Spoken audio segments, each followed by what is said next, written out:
confirmed that you are not feeling any symptoms of COVID-19 this morning and have read all educational materials pertaining to this vaccine.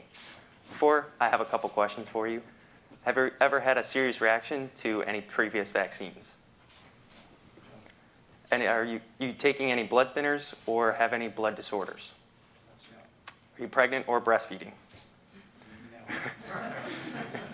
Are any of you immunocompromised or on immunosuppressants? All right. Good to go.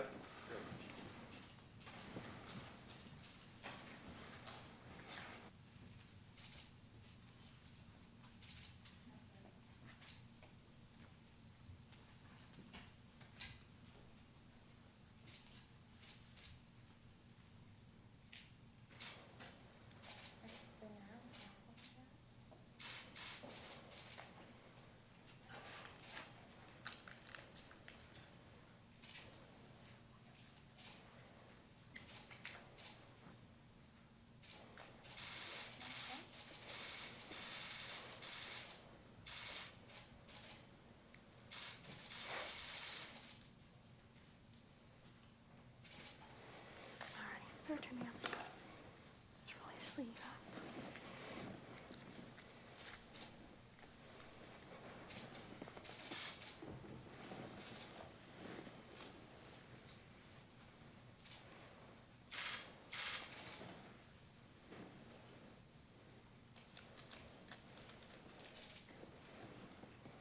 Alrighty, small poke, sleep.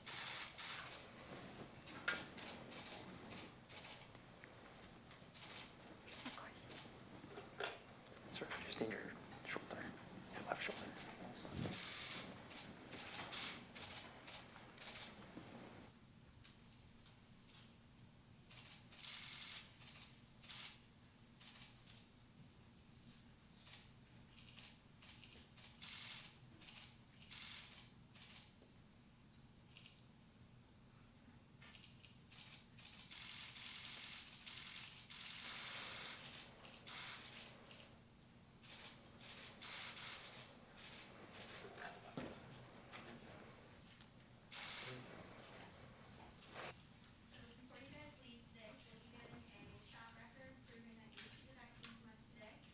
Vaccine is a 2-dose series, so that means you'll need to come back in 21 days for the second one. Again, with any vaccine, you could have a pretty sore arm at the injection site, maybe some redness, but if anything else happens, make sure to contact a medical provider or go see medical care, okay? Thank you.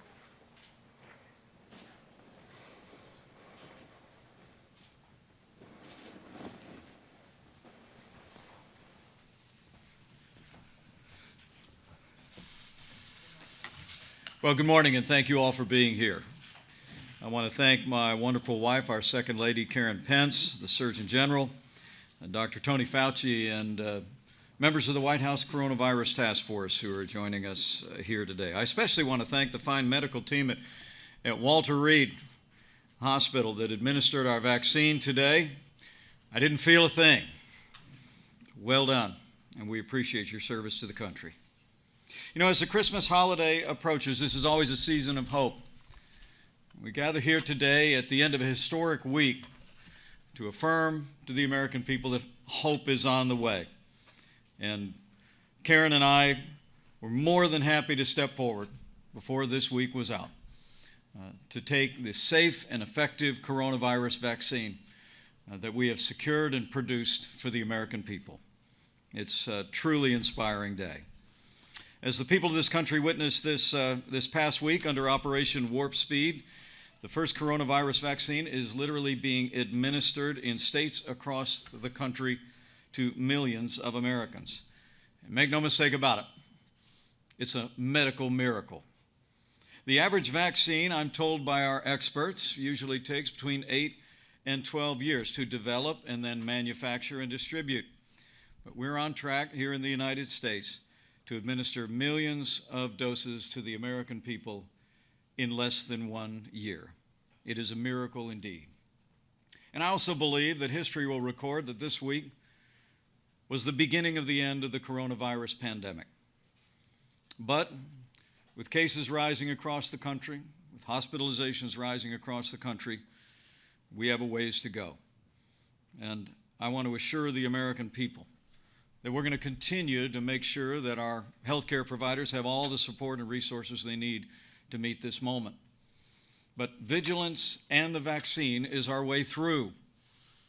And building confidence in the vaccine is what brings us here this morning. Ever since I was asked by President Trump to lead the White House Coronavirus Task Force, I have been inspired by the diligence and energy of our researchers in this country. Early on, the President brought some of the leading pharmaceutical companies in the world together in the cabinet room and said that we needed medicines, we needed therapeutics, and we needed vaccines, and we needed them in record time. I watched the historic pace with which the dedicated men and women at the FDA worked. But today, Karen and I wanted to step forward and take this vaccine to assure the American people that while we cut red tape, we cut no corners. And thanks to Operation Warp Speed, thanks to incredible research companies, thanks to the great work at the National Institute of Health and the great and careful work of the FDA and the leadership of our President in Operation Warp Speed, the American people can be confident. We have one, and perhaps within hours, two, safe and effective coronavirus vaccines for you and for your family. And now we're in the process of distributing millions of doses of a safe and effective vaccine all across the country. Working closely with our nation's governors, we've already seen the vaccine delivered to healthcare workers and seniors across the nation. This week, 2.9 million doses of the Pfizer vaccine have been allocated, and next week, 2 million more doses will be distributed across America. And as you all know, yesterday, the FDA advisory panel recommended approval of the Moderna vaccine, and when it is approved, we expect later today we'll be in a position to ship 5.9 million doses of vaccines all across the country next week. In fact, under Operation Warp Speed, we are poised to have vaccine for 20 million Americans before the end of December. It is truly a medical miracle and an inspiration to people across this country. It's a tribute as well to the dedication of all of those working at the federal level and the state level who've implemented this project. From early on, President Trump gave the White House Coronavirus Task Force one mission, and that was to save lives. And in the midst of one of the most challenging years in the life of this nation, I truly do believe that despite the heartbreak and hardship that we have endured as a nation, that we've done just that. Working with members of the White House Coronavirus Task Force these last 10 months, we scaled testing. Now we're doing nearly 2 million tests a day, have performed more than 200 million coronavirus tests across America, and the FDA just approved the first over-the-counter coronavirus test for at-home testing for the American people. Working with the great team at FEMA and with the Department of Defense, we identified and distributed literally billions of medical supplies to our doctors and nurses and hospitals, and will continue to ensure that all of our caregivers in this country have the resources and the support they need to continue to meet this moment. We saw to the development of therapeutics, remdesivir, monoclonal antibodies, the good use of steroids, and other methods that have literally saved lives across the country. And as we gather here today and as we celebrate this week, we secured a safe and effective vaccine that's being distributed all across America. I would be remiss if I didn't take this moment at the end of this challenging year simply to say thanks to the men and women who served on the White House Coronavirus Task Force. You will hear from several of them in just a few moments. But let me give credit where credit is due. I want to thank Dr. Tony Fauci and Dr. Deborah Birx. I want to thank Dr. Robert Redfield and all the great men and women at the CDC. I want to thank Secretary Alex Azar of HHS and Seema Verma at the Center for Medicaid and Medicare Services. And I also want to thank the great team at FEMA that has stood up the greatest national mobilization since World War II. And Pete Gaynor, General Sanford, and all of those that have worked to make sure that the American people and our healthcare workers have the supplies they need has made an extraordinary difference in the life of the nation. I'm also grateful for the steady hand and leadership of Dr. Ben Carson, who has been with us every step of the way. I know I speak for every American when I say, and I speak for our president when I say thank you for your service in this year and in the days to come. The truth is, the American people deserve to know that we've never been more prepared to combat the coronavirus than we are today. And even while we see cases rising and hospitalizations rising and heartbreaking losses, we'll continue to marshal the resources that we have secured as a nation, including a safe and effective vaccine, to meet this moment. But that being said, it's important that every American remember that all of us have a role to play. The way through this challenging time is vigilance and a vaccine. The day will come when we put the coronavirus in the past, but it will be a combination of all the efforts that I just described, a vaccine that is safe and effective for the American people, but also the ongoing vigilance of every American. So as we reach this extraordinary and historic moment in the life of our nation, let me urge every American to continue to do your part. Put the health of your family, your neighbors, and your community first. Practice good hygiene. Wash your hands. Practice social distancing or wear a mask whenever it's indicated or whenever you're unable to practice distance, and listen to your local authorities. As President Trump often says, we are rounding the corner. We can see the light at the end of the tunnel. It is the light of American innovation and creativity. It is the light of life-saving medicines and a safe and effective vaccine. After a year of heartbreak and hardship, the American people can be encouraged. And Karen and I hope this step today will be a source of confidence and of comfort to the American people. That thanks to all the men and women who've operated under Operation Warp Speed, that we have a safe and effective vaccine, and that these days of hardship and heartbreak will, in a day not too far in the distance, will be put in the past. So with gratitude for the American ingenuity of our research companies, with gratitude for the incredible healthcare workers who have met this moment and continue to meet this moment in the life of the nation, with gratitude for all the officials at the federal and state level, and gratitude to our president for his vision with Operation Warp Speed, I'm confident that we will get through this, together, and we will heal our land. So thank you all very much.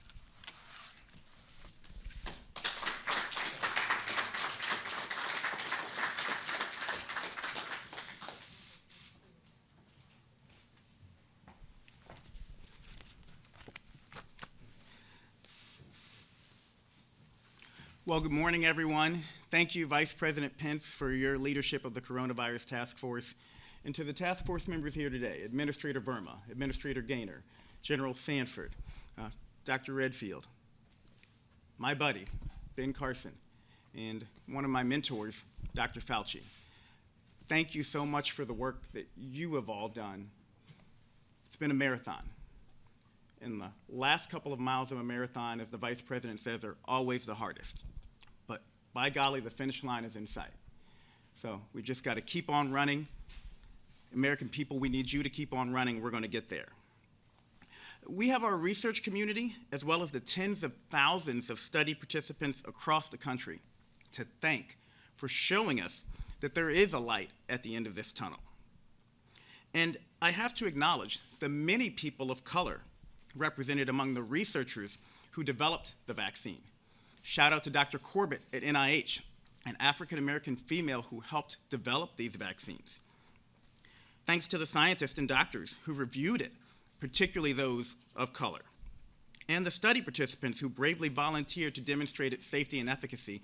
And Dr. Fauci and I have been working for months to make sure the trials are representative of the population so that everyone can feel safe getting this vaccine. Professionally and personally, to everyone who has made this day possible, thank you with all of my heart. As a practicing anesthesiologist at Walter Reed Hospital, a frequently deployed member of the U.S. Public Health Service Commission Corps who's helped stand up multiple COVID-19 testing sites, and an individual with asthma and high blood pressure, I am acutely aware of my own increased risk for COVID-19 exposure and the comorbidities that increase my risk of complications. And as the U.S. Surgeon General and a Black man, I am equally aware of the symbolic significance of my vaccination today. As I've discussed with faith leaders as recently as last night, the creation of these vaccines is a gift from above. But vaccines, even ones that are 95% effective, will not alone end this pandemic. We must now do the necessary work to go from vaccines to vaccinations. It would truly be the greatest tragedy of all if disparities in COVID outcomes actually worsened because the people who could most benefit from this vaccine can't get it or won't take it. Working to combat mistrust and misinformation will be critical if we are to ensure the equitable protection of all Americans against COVID-19. Lack of trust, especially in communities of color, is not without good reason. The shameful Tuskegee experiments occurred within many of our lifetimes. To truly promote confidence in these vaccines, we must start by acknowledging this history of mistreatment and exploitation of minorities by the medical community and the government. But then we need to explain and demonstrate all that has been done to correct and address these wrongs. The many protections and safeguards in place, like the Office of Human Research Protections, independent institutional review boards, data and safety monitoring boards, the FDA VERB PAC, and the CDC Advisory Committee on Immunization Practices. These are all there to make sure tragedies like the Tuskegee syphilis experiments or the exploitation of Henrietta Lacks never, ever happen again. And finally, we've got to engage trusted voices, medical organizations like the National Medical Association and the National Hispanic Medical Association, faith leaders, and minority gatekeepers like the historically Black colleges and universities, the Divine Nine, tribal leaders, and the National Conference of Hispanic State Legislators, all of whom I've spoken with frequently and as recently as this week. Because when these gatekeepers are informed and confident, their communities will be informed and confident. I want to close by saying I know the importance of representation. Many of you have heard me tell this story. I never believed I could be a doctor, much less the Surgeon General of the United States, because I'd never met another Black doctor, even though I had straight A's. The first doctor I met of color was Dr. Ben Carson when I was in college. It took me that long to believe that I could be it, because it took me that long to see it. And that's why I could not be more pleased or feel more called to receive this vaccine that so many people of color had a hand in developing and testing, and that has the potential to correct at least some of the health disparities this pandemic has unveiled.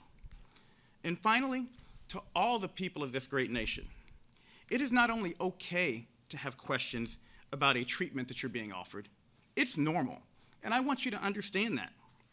But what is not normal is to let misinformation or mistrust cause you to make a decision that is bad for your health. So I promise I will keep working. I'll keep working day and night to make sure you get your questions answered and to restore your trust. I got the facts, and I made a choice to protect my health. When it's your turn, I need you to be informed, and I need you to make a choice that's going to be appropriate for your health. Thank you so much, and I'll turn things over now to Dr. Fauci.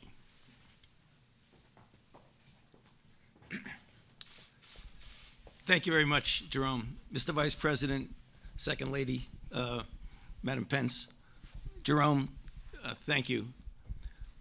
I really feel extraordinarily privileged and honored to be with you here today to make a few comments about a most extraordinary undertaking that you see here today, culminating in something that is an actionable intervention that will get us out of the extraordinary experience that we've had over the last year. As I was sitting here listening to the remarks of Vice President Pence and Jerome, I was looking over at Bob Redfield and recalling that it was about a year plus a few weeks that Bob called me up one evening at home and told me, I think we have a problem. I'm getting information from my sources in China that there is something very unusual going on there, and I'm very concerned about it.